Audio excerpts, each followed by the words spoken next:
കൊച്ചിയിൽ ട്രാൻസ് വുമണിനെ ആക്രമിച്ച കേസിൽ 2 പേർ അറസ്റ്റിലായി. മട്ടാഞ്ചേരി സ്വദേശികളായ ഫൈസൽ, ഷംനാസ് എന്നിവരെയാണ് പാലാരിവട്ടം പോലീസ് പിടികൂടിയത്.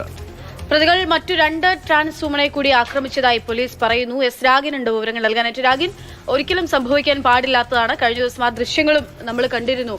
രാത്രിയിൽ ഈ തരത്തിലുള്ള ട്രാൻസ് വുമണിനെ ആക്രമിക്കുന്നത്, അവര് പേടിച്ചോടുന്നു ഒക്കെ. ഇപ്പോൾ 2 പേരെ കൂടി ആക്രമിച്ചിട്ടുണ്ടെന്നുള്ള വിവരമൊക്കെ അത് എവിടെ നിന്നാണ്, എന്താണ് അതുമായി ബന്ധപ്പെട്ടുള്ള വിശദാംശങ്ങൾ? ഈ പിടിയിലായ 2 പേർ ആരാണ്? കഴിഞ്ഞ വെള്ളിയാഴ്ച പുലർച്ചെയായിരുന്നു സംഭവം. സുഹൃത്തിനെ കാത്തുനിന്ന ട്രാൻസ് വുമണിന് നേരെയായിരുന്നു ഈ 2 അംഗ സംഘം ആക്രമണം നടത്തിയത്. അതിന്റെ CCTV ദൃശ്യങ്ങൾ, ആ ആക്രമണത്തിൽ പേടിച്ച് അവർ ഓടുന്ന CCTV ദൃശ്യങ്ങളൊക്കെ തന്നെ പുറത്തു വരികയും ചെയ്തിരുന്നു. ക്രൂരമായിട്ടുള്ള ആക്രമണമാണ് നേരിട്ടത്. കാലിന് പരിക്കുണ്ട്, അതോടൊപ്പം തന്നെ കൈക്കടക്കം പരിക്കുണ്ട്. ഈ സംഭവത്തിലാണ് 2 പേരെ പോലീസ് കസ്റ്റഡിയിലെടുത്ത് അറസ്റ്റ് രേഖപ്പെടുത്തിയിരിക്കുന്നത്. ഒന്ന് ഫൈസൽ, അതോടൊപ്പം തന്നെ ഷംനാസ്. ഈ 2 പേരാണ്. അവർ പശ്ചിമ കൊച്ചിയിലുള്ളവരാണ്, മട്ടാഞ്ചേരി സ്വദേശികളാണ് എന്നതാണ് പോലീസ് വ്യക്തമാക്കുന്നത്.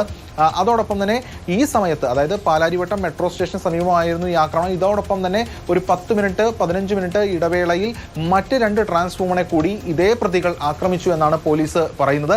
ഇതിന്റെ അടിസ്ഥാനത്തിൽ മറ്റ് 2 കേസുകൾ കൂടി രജിസ്റ്റർ ചെയ്തിട്ടുണ്ട്. ഈ 3 കേസിലും സ്വാഭാവികമായിട്ടും ഇവർ പ്രതികളായി വരും.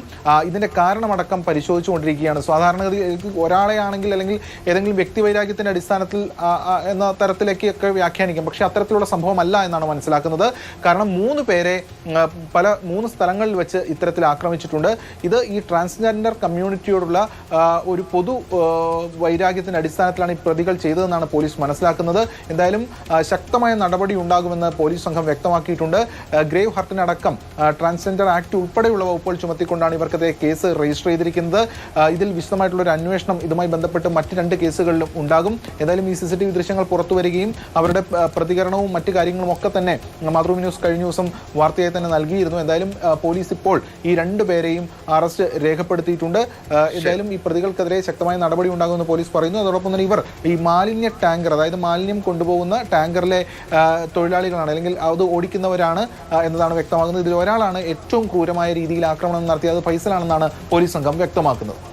ശരി, അതിക്രൂരമായ ആക്രമണമായിരുന്നു. കൂടുതൽ പേരെ ഇത്തരത്തിൽ ആക്രമിച്ചിട്ടുണ്ടോ? വീണ്ടും അടുത്ത ഇതേ പോക്കിൽ തന്നെ ഇവർ മറ്റു 2 ട്രാൻസ് വുമണെ കൂടി ഇത്തരത്തിൽ അതിക്രമിച്ചു എന്ന് പറയുമ്പോൾ രാഗിനി സൂചിപ്പിച്ച പോലെ തന്നെ ആ കമ്മ്യൂണിറ്റിയോടുള്ള അവരുടെ ആ ഒരു പ്രശ്നമാണ്. അതിൽ എന്തായാലും ശക്തമായിട്ടുള്ള നടപടി സ്വീകരിക്കേണ്ടതാണ്. അവരെ കൂടി നമ്മൾ ചേർത്ത് നിർത്തി മുന്നോട്ട് പോകേണ്ടതുണ്ട്, അല്ലേ? ഇപ്പോൾ ട്രാൻസ്ജെൻഡർ ആക്ട് ഉൾപ്പെടെ ചുമത്തി നിയമങ്ങൾ, കടുത്ത വകുപ്പുകൾ ചുമത്തുമെന്നാണ് പോലീസ് വ്യക്തമാക്കുന്നതെന്നാണ് രാഗിൻ റിപ്പോർട്ട് ചെയ്യുന്നത്. കൂടുതൽ പേർക്ക് ആക്രമണം ഉണ്ടായിട്ടുണ്ടോ എന്നതിന്റെ വിശദാംശങ്ങളൊക്കെ പോലീസ് ശേഖരിക്കുകയാണ്.